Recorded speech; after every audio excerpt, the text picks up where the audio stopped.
Hey, Southside family. Welcome to our podcast. This is Southside, where we get to know more about the families here at Southside. Let's get into it.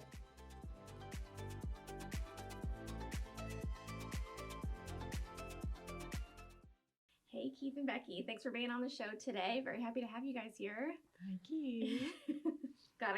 I finally caught you guys. Yeah. You guys are traveling the world. Yes, we are. The world of the United States. But there's a lot to see. There is. I've been to Mexico before, but there's so much in America that I want to see. There is, I could really. probably spend my life doing that. You really could. Yeah, we've really enjoyed that. What was your favorite part of this most recent trip?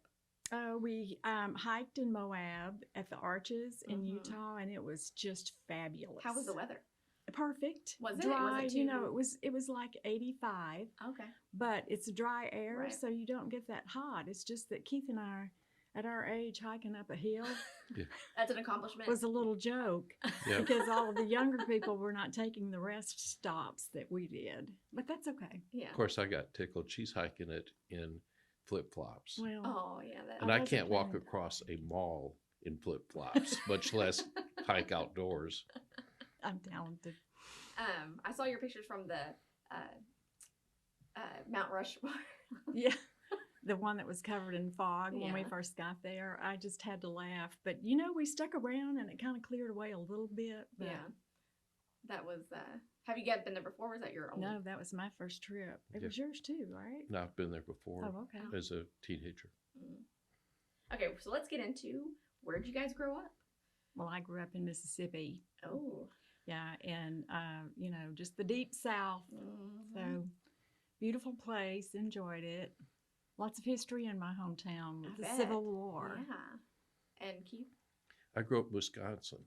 So polar opposite. Polar. Yeah.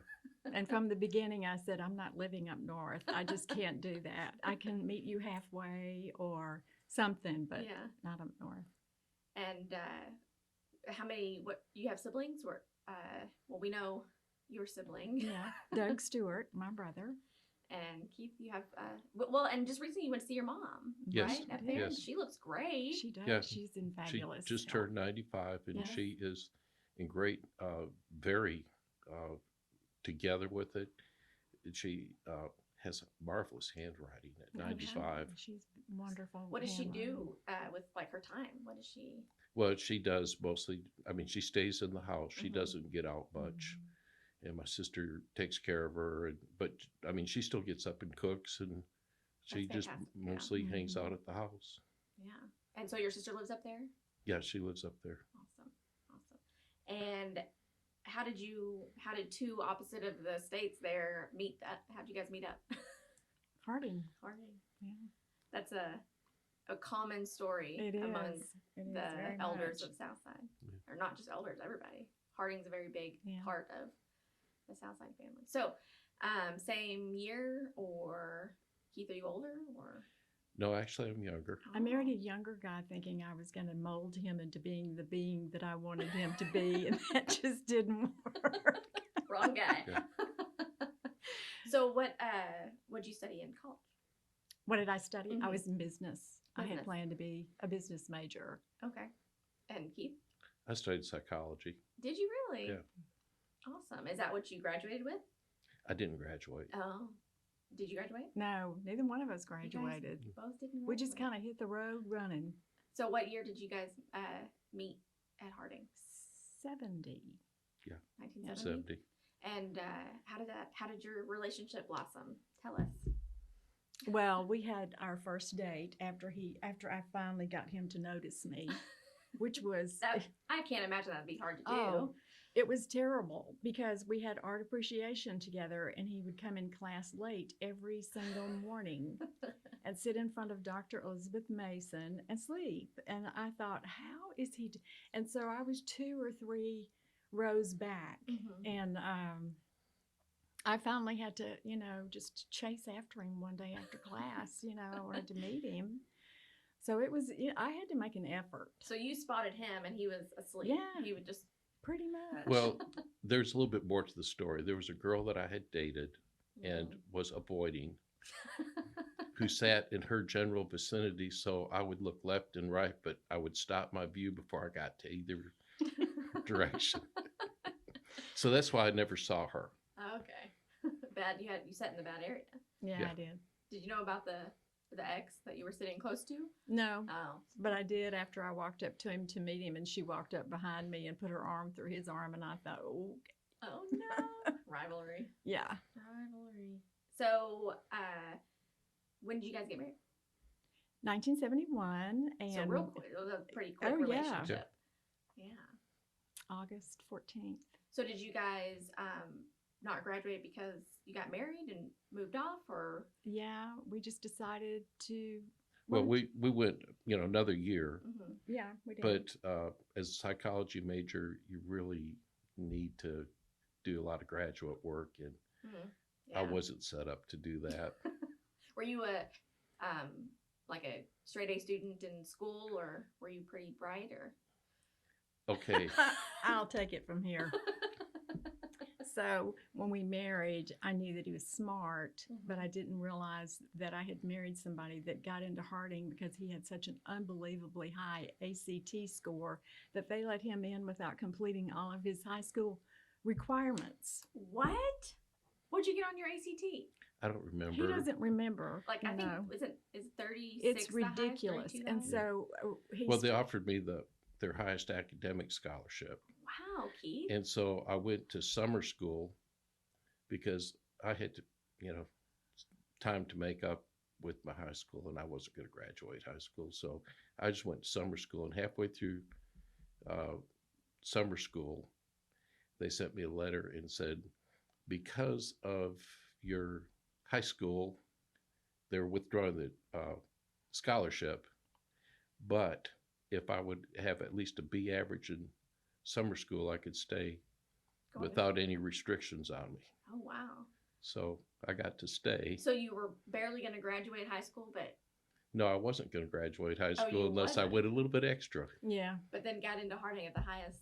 yes. Yeah. That's interesting. And I didn't realize how smart he was until we had a meeting with Dr. Carr at that time. And Dr. Carr said, Keith, you should be making straight A's. And didn't he say something about what you had But see, scored on your ACT yeah. test? And I said, I turned and looked at him and I said, what? But, my inattention to some of my classes, see, I failed art appreciation during summer school. Mhm. Where Because we everybody would be going out to Bluff Hole in the afternoon when I had my class, so I'd skip class and we'd all go out to Bluff Hole and go swimming. And so I failed art appreciation, so I just barely pulled off that B average. But because of that, I was repeating art appreciation, And that's how you and guys that's met? how we met. So And that's why had I I came to not grad been a school. goof off, we would have been. I would never had an opportunity to meet her. Funny how that works out, huh? Isn't that a ridiculous romantic story? I Through a think it failure, is. we got together. Oh, and so after you got married, what'd you guys do? I worked at the academy there at Harding. Mhm. My boss was Dr. Perry Mason, and at the time we all laughed and called me Della from the old Perry Mason series on TV, which you probably know nothing I about. don't, but my neighbor's name is Della. But yeah, and so he was a big lawyer, Perry Mason was, and that was my boss at the time. He was superintendent of the high school, Okay. and Keith was in school. Yeah. So you stopped going to school right after marriage? or- Yeah, Yeah. I had to. But you guys Make stayed some in money. Searcy? Yeah, we For- lived in Searcy in a little bitty tiny house outside of town. Oh. It was really kind of neat. Yeah. It's I'm one of those glad. experiences that you probably at the time wasn't fun, but you wouldn't take it back No, now. it was Oh, fun. no, it- Was we it fun? loved it. We We- really we- did. We really don't have any part of our life that we really regret. We at that time, this is 1971, we lived on around $275 a month. Oh, wow. Yeah, that's how far back that was financially.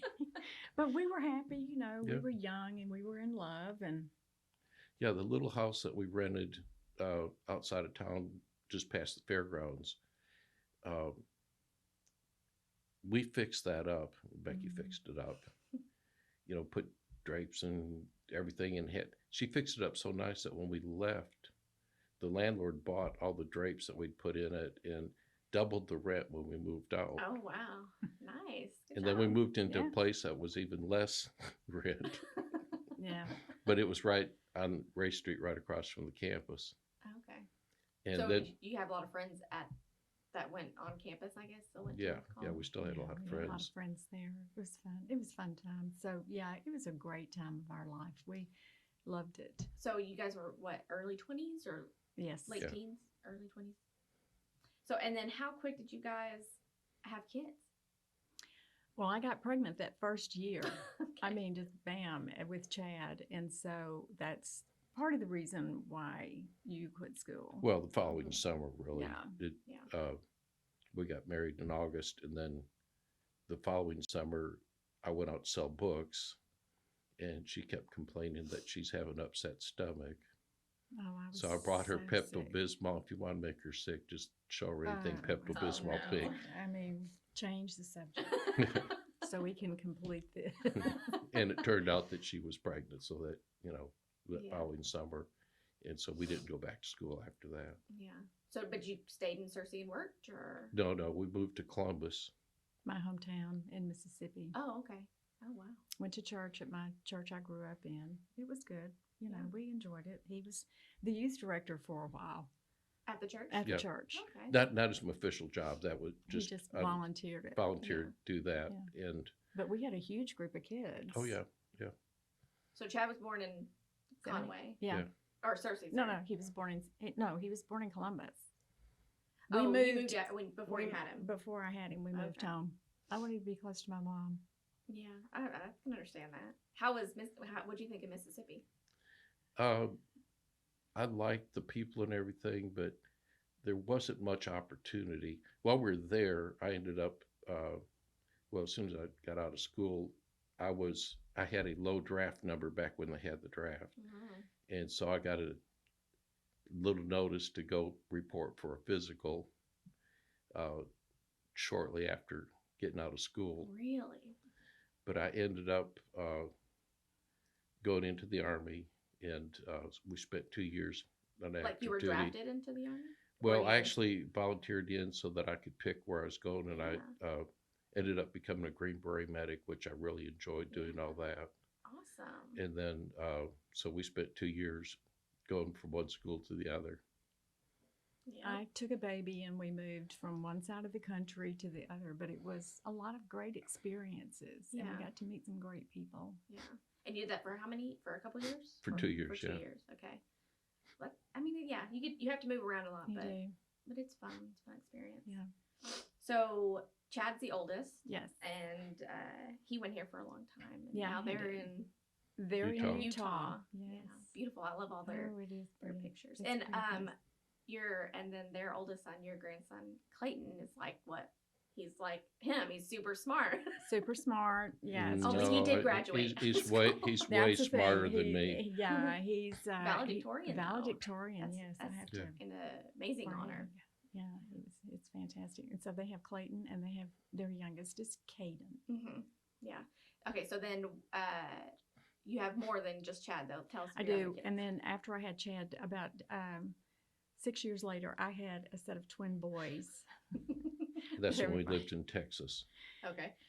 And we're all laughing because I got one story after another about those two. I just boast about the fact that I'm still alive because they would do things and then they would split and run in opposite directions. You had to choose which one to go catch first. It was unbelievable. But So 6-year difference. Were you guys planning on having more, or did? yeah, we were trying to have more. Okay. We were trying. As a matter of fact, I was working with a doctor to have another baby. I was having trouble. And so they gave me fertility pills at that time and Yeah. said, don't worry about it. You're just going to take them for a few weeks and that won't produce multiple births. So they were Famous last wrong. words. And we're so glad. Yeah. Yeah. So then, and then you have Rachel, right? Brooke. No, Brooke, we have Brooke. Brooke. She's our baby. You have Rachel. and she's in Spring, Texas, just outside of Houston. Right. Yeah. She's the youngest. She's after She's the our twins. youngest. How many years are there between the twins and her? 2.5. 2.5. Okay. Yeah. Yeah. She So was Chad a good big brother to the twin boys? Oh, well, yeah. More or less. Now, we blame the twins on Chad because he spent 6 He years prayed praying and for a prayed and little prayed. brother. Uh, And so we figured the But he Lord always made said, up I for only lost prayed. time. He said, I always just prayed for one. Yeah. So something happened. But the Lord blessed him in abundance. Yeah. yeah. So I don't think I've ever met.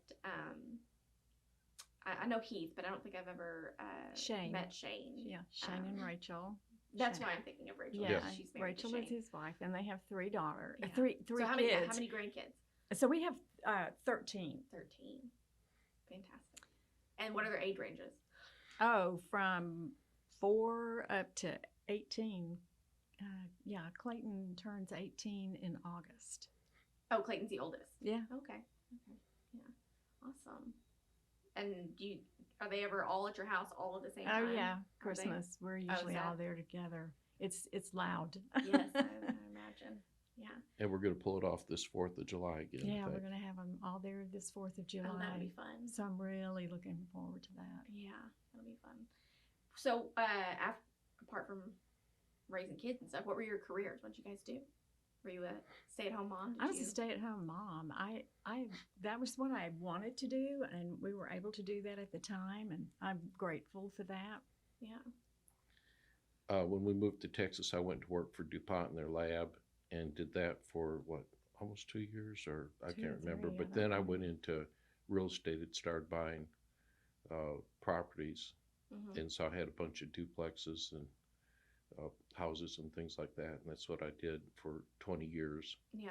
before I moved up here. Then Jim Canfield got me into the oil and lube business with Yeah. him. Mm. And So you're so- kind of like a jack of all trades. You've kind of done a little bit of everything. Mhm. Oh, I have done a lot of things. Yeah. Yeah, I've done a lot of side jobs and Yeah. everything else. Yes. So you went from home to Arkansas, then to Mississippi, and then around for the Army, and then settled Yeah. in Texas, and Yes. then made it here. So Yeah. how did you guys move here? What happened with that? Well, Jim Jim offered. invited me to build a speedy lube with And him you knew Jim because because of Doug. Doug is your brother's married to Jim's daughter. Jim's Yeah, daughter. I call him a backwater relative because he's my brother-in-law's father-in-law. So Doug was already Doug was already here. and so you guys moved Mhm. Yeah. to start business with Jim. Good old Jim. Yep. Yeah. We love Jim. Yeah. And did you ever start working? Did you ever? I went to work after we moved here and worked for the city for about 6 years, and I actually worked for Matt Matthews Oh, that used to attend here. Yeah. Of course, we've lost Matt now, but so and then after I did that, I went to work for a computer company, and I was the office manager. I enjoyed that for a couple of years, Yeah. and then I went to work for a company out of Nashville, Tennessee, Mm-hmm. that supplied backroom shelving to Walmart. So I Okay. did that for about 20 years. Oh wow. Yeah. And then I retired. And it's wonderful. And are you officially retired or No. Not officially. will you ever be? Hope Are you not. one of those guys that No, you need yeah. to do something? Yeah, Yeah. I had an opportunity to sell last year at a price I always thought that I would kind of Yeah. my target price. And so I had to actually seriously think about that. And I got to thinking, I'm too lazy to not have a reason to get up and go out in the Yeah. morning. So I decided I better not retire because I'll just yeah. lay around in bed and die. He just absolutely would be lost Yeah. without something to do. So you've owned the Speedy Lube in Lowell for how long? A little over 20 years now. Since 95, I've been part of that. That's awesome.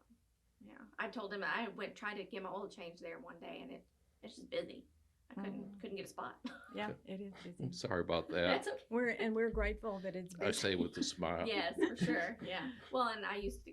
Then I went to normally would go to the one that Doug owned, Mhm. and he sold. Although, and I went there for years, and I saw Doug one time. Oh, really? One time in there, I just never caught him while he was at the shop, and I finally did. I Yeah. was like, I have never seen you here before. Yeah. Well, I'm trying to pattern myself after Doug at this point. good ship. That's what. Oh, he's got a Yeah. great Yeah. crew, and so Yeah. it allows us to do all this traveling. You know, Yeah. it's really wonderful for us because he's in a semi-retired. Yeah, well, position. it's the best of all worlds because of the Yeah. great crew and everything else. I don't have to be there, and I really don't have to worry. Yeah. And so I can go out and enjoy a vacation and still do what I need to get done. Yeah. Especially with electronics, you can do everything remotely. So Yeah. it's just an awesome situation for me now. Yeah, that's awesome. And so outside of work and stuff, what are your guys' hobbies? What do you like to do? Travel? I love to travel, but Yeah. I guess I'm a yard gal. Would you say? I Yeah. like to dig in How the dirt. how is your yard doing with all this rain? I nearly lost a few plants, but because when we came home from the trip, some of the leaves had turned yellow, and I knew that they were getting too much water. Mm-hmm. But everything's fine. That's good. We planted a few fruit trees, and I don't think that they're liking all of the All water. the water. Especially the peach tree, the Georgia peach tree that I got. It's not very Well, happy. I'll tell you honestly, the rain was not good, but the freeze that we had back in the at the end of the winter, that was really almost in early spring. It was April, wasn't it? Yeah, Early well, it April? was horrible. You Yeah. know, when it got down and stayed so cold for so many days. Mhm. I think I've lost some of my big bushes, big yeah. tree-like bushes. You know, Yeah, this weather's been interesting. it has been Very interesting. rainy this summer, the start of the summer. What are your hobbies, Keith? Well, I like playing with the boats, and Mhm. I really enjoy work. I'm just, I always thought when I hit my 60s, I'd take up golf. I did, golf in college and said, when I get old, I'll get golf. Now I can't imagine taking 5 hours to go chase a ball around Yeah. golf course. So I actually enjoy more having little projects to do. Yeah. And so I like having, working on the boat or Mhm. working on a car or something like that. But I don't really have just a lot of hobbies. So do you guys have a boat out at Beaver Lake, or No. We just keep it you at keep it in the house? his Oh. business Yeah. because we Oh, have all okay. that pavement that we can just store Yeah. a boat right there. But Yeah. and then he can work on it there. Mm-hmm. At work. Yeah, Okay. he loves it. Awesome. So how did you guys find Southside? How'd you guys wind up here? Well, because Jim and Mary came here and Doug and Mhm. Sherry came here, that was the natural place we were going to come. We had been here before visiting Doug and Sherry and liked it. You know, everyone was really friendly and we liked the people. It was just a natural place for us to come. So did your parents come after you They guys actually were came here? before we got here. Oh, okay. Yeah, they were 'Cause your living. parents were long time Southside members for sure. Yes. Yes. We were all together. Mom and Dad lived in the same city that we lived in Texas. Okay. And then they decided to Dad was working for Keith and he decided to retire and they moved here so they could be closer to Doug and Sherry. Mhm. And then it just ended up really not even a whole year later where we were Yeah. moving here. Oh, So all it just, ended up in the yeah, same all place. just quickly. And your together. parents were Birdie and CV. CV, yes. And CV was an artist, Yeah, correct? Yes. Yeah. very good artist. Yes. And Birdie was just a sweetheart, for sure.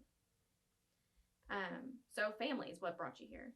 Right. And Yeah. what made you stay? Was it just the Well, when we first got to Southside, our first official day here, uh, Troy Hughes came forward and was talking about he just got out of rehab, and everybody was celebrating that. yeah. And I said, this is the kind of place where I feel at home.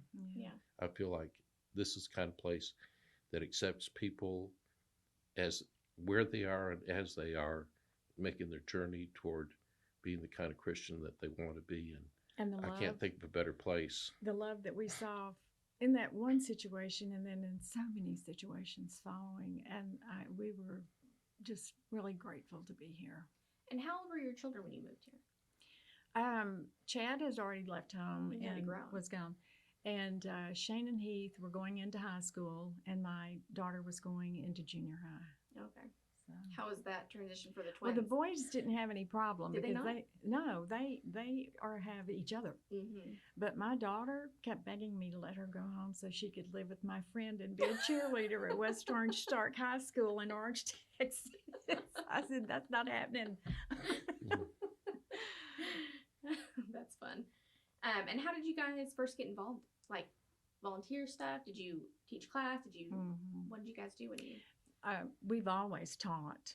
Yeah. Everywhere we've ever gone. As a matter of fact, when we were in Columbus, or no, where Well, in Columbus Texas, we in taught, Texas. but when we went to Texas, we started the cradle roll that they didn't have at that time. So What is that?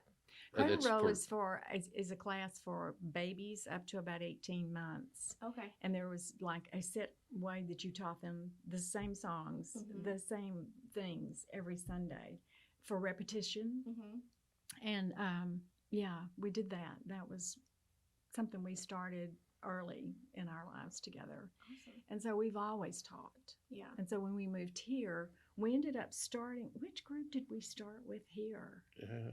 Was it 4 years? 4-year-olds? Yeah, it's a younger class. I know we We've ended up always teaching taught, second but grade I or think whatever. But we love teaching the young kids. Yeah. Yeah. and then we've always done small groups. Yeah, we did small groups when we lived in Texas with the young couples, for the young couples. And then when we moved here, we established our first group we established here had about 20 people in it at first. I don't even remember back that far because we've been at different people's houses and met a lot of people. So many people have moved and come in and everything like Yeah. that. It gets kind of confusing. Yeah. So we know you're an elder now, but did you start as a deacon, or did you go straight to eldership? No, I was a deacon here over the education of the younger kids. Youth, yeah. And then was asked to be the elder. Awesome. And how did that? How did you feel about being asked to be an elder and being a new elder? I felt I was too young. How old were you? Oh, really old in your vernacular. Well, I'm trying to. I was in my He 50s. was in his early yeah. 50s. And see, we see that as young because we're in our 70s. Plus, I've always been so busy, I just really didn't feel like I had the time to devote to it that I should. But I don't guess you're ever really ready in your mind to accept the responsibility or to commit the time. And sometimes you just have to do it. It's kind of like marriage. If you wait until everything's perfect, you're going to end up single. Yeah. I'm not going to have kids till I can afford kids. Well, good luck with that. Yeah, that's the truth. And how did you feel about him being an elder? I wanted him to do what he felt like he was ready to do. Yeah. And I told him I would back him in whatever decision that he made because that is really a decision he needs to make for him. And then I just need to support him. Yeah. Yeah. And you could probably say that if someone says, I'm ready to be an elder, I want to be an elder, it's probably not somebody that needs to be an elder. It's pretty humbling, right? It is. Yeah. And so you've been an elder for how long? What year did you become? We were trying to talk about that when we first. I don't know. Sometime in his 50s is when he became an elder. 20 in the years? early 2000s. Yeah, he's been an elder Not for quite at least, 20 years, but well, maybe I 20 think years. It's 20 years. Yeah. Okay. It's kind of weird to think that 2000 has been 21 years ago. I know. Yeah. Well, it wasn't quite 2000. It was a little after that, but it's real close, I guess. Yeah. What would you say some common misconceptions are about being an elder? I'm not real sure, that I think some of the misconception is that elders are supposed to control everybody.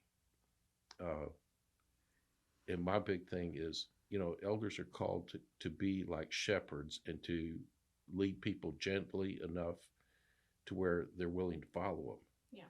But there's no scripture that says that members are supposed to be sheep.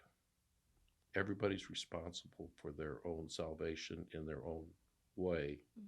And so it's not up to the elders to determine how you live your life.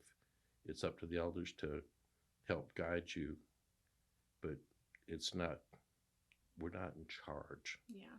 Never have been in charge. Yeah. We're supposed to be working for Jesus. And so. Yeah. And it's hard to look past that kind of like that you have authority sort of thing. And, but until you're in it, you don't really know for sure. Yeah. Yeah. And I mean, there are responsibilities that are because of the society we live in. We do have to step up and meet certain responsibilities as far as the state and the government is concerned. But that's all part of just doing what you have to make sure a church operates as well as possible. Yeah. And Becky, do you have any advice for our new elder wives? The new elder wives, well, they're all so awesome. They don't need any advice from me. But I suppose if I was going to give one piece of advice, it would be wait for them to tell you what they feel like they need to share with you. Mm-hmm. They have meetings when they come in the door. Don't push, because sometimes those meetings can be very intense. Just in the fact that there are things to handle and things to do, I think I would probably say just wait on your husband, and watch him and listen to what he needs from you. Patience. And be supportive. Yeah. Patience. Virtue. Yeah. So you've been an elder over some of Southside's big changes that have happened. Yes. Gosh, it feels like everything in the past 5 years. I know it does. That's just happened. How do you deal with those interruptions of life, that I like to call it? Well, they, are temporarily devastating, of course, but really, if your focus is on the right place, our focus is really about the overall church and what are we doing for God's kingdom. And if we keep our focus there, it's easier to put things in better perspective. Yeah. If we look at just what's happening to Southside, you say, oh no, this is terrible. But in the long run, if people leave Southside, if they go to another congregation, awesome. Yeah. If they're still working for the Lord, they're still part of the kingdom, and that's great. If they're lost to the world, then it's a problem. And that's the kind of thing that we need to address and go after. But, people need to be where they feel like they can serve the Lord. Yeah. And if they're upset by something that changes, and changes are tough to handle. Mm-hmm. So they need to find a place where they can effectively serve the Lord and not do it as a obligation. They need to do it out of love. And if they cannot find it here, hopefully they'll find a place where they can do it. That's a great outlook. I like that. And COVID has been a big, big thing the past year and a half. And it feels like it's changed a lot of things. And how do you see us moving forward from that? Do you feel like it's changed church? It's changed the way eldership works and things? I think there will be fundamental changes in how all churches work. Yeah. We're, of course, going to try to cling to the ways that we're most comfortable with. But we are also going to have to look at how do people respond to these things. And society is always changing. And so for me, it's not about exactly how we do things. It's whether or not we stay true to the Bible and then use the best method available at the time. I mean, in the early church, they probably didn't meet in nice buildings with air conditioning and microphones and song leaders and everything like we have now. So things have changed over time, and they may change again. And just because we were comfortable with the way they were done, my only criteria is, does it cross any lines? Right. And then if it doesn't, if it's the most effective way to get the message out to people and to keep people focused, that's what we need to look at. And there probably will be changes. Yeah. So for the future of Southside, what are you guys excited about the future of Southside? What are you looking forward to? I'm excited to not wearing a mask to church. That's a big one. I'm excited about getting to come into the building Yeah. and talk to actual people face to face. I think people probably didn't realize how much that like human connection that they needed. It honestly did. Yeah. I think that it put a barrier. I do. And so you came here and you got to see people, but you couldn't touch anybody. You couldn't see anybody, all of their face. Yeah. Now, when all this first started, it was awesome. Sitting out on our patio, drinking coffee Like and extended watching the vacation. sermon. Yeah. It was just, awesome. Yeah. But after that wore off, then you start saying, you know what? This is fun, but Mm-hmm. I miss seeing people. I miss seeing our friends. I miss seeing people that I really care about. It's just like when you go on vacation away from your family, the vacation's fun, but then guess what? You start missing your family. Well, we were missing our family. Yeah. Yeah. And I was talking to Buddy recently that I remember how happy and excited everyone was that first outdoor parking lot service that we Mhm. had last year.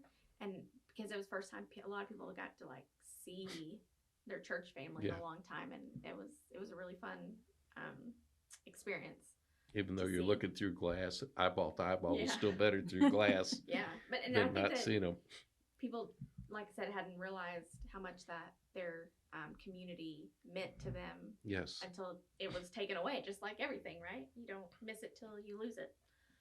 So, any last thoughts, guys? Anything you'd like to share or say to the people? For me, just, I love this church. It's my family. Yeah. I will start crying. And I'm not even a crier. Are you not? But these people mean more to me than they would ever know. All of them. I'm so excited about some of the things that are going on. Buddy and the deacons have really come together as a group and have stepped up. They stepped up during COVID, and I see so many good things that are happening, and deacons that are taking responsibility for their area and doing everything. I'm really excited about the new elders that have been brought into the group. They're energetic, intelligent, and I think that they are going to be just awesome for helping us make transitions to wherever we need to go. Yeah. And so I'm real hopeful about Southside and the direction that we're going to take. There's going to be struggles. We've got to address some issues that, come up over the time. But the thing is, life is messy. It's always going to be messy. Yeah. Families are messy. I mean, and this is a family. Yeah. And Very so there much could be so. things that happen that disappoint you. There could be things that happen that are bad. But when it all comes together, we're going to come back together as a family and love one another. Yeah. Enjoy the people that come join our family. Yeah. So I'm just excited about the future where we can go. Awesome. Well, thanks again, guys, for being on the show. No, It Thank was you. fun getting to know Yeah. more about you guys. Well, We enjoyed it. yeah, we enjoyed it. You make it easy. Thanks. Thanks for listening. We'll see you next time. You can find more episodes by visiting our website, our YouTube page, and our app.